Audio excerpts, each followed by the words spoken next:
Assalamualaikum warahmatullahi wabarakatuh. Di sini saya akan memberikan informasi tentang batuk berdahak dan pilek. Salah satunya obatnya yaitu Kohistan. Kohistan ini berguna untuk mencairkan sekret yang kental untuk mempermudah pengeluarannya dan meredakan batuk produktif dan batuk karena alergi. Cara penggunaannya untuk anak 2 tahun sampai 6 tahun nanti bisa 3 kali sehari 5 ml atau 1 sendok takar, dan untuk dewasa bisa 15 ml atau 3 sendok takar 3 kali sehari. Dan ada juga alerin.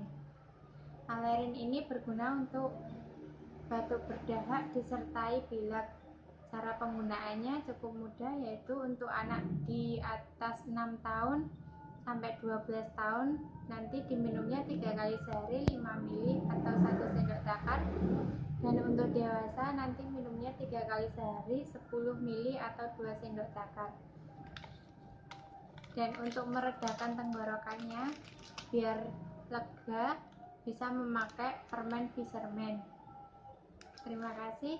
Wassalamualaikum warahmatullahi wabarakatuh.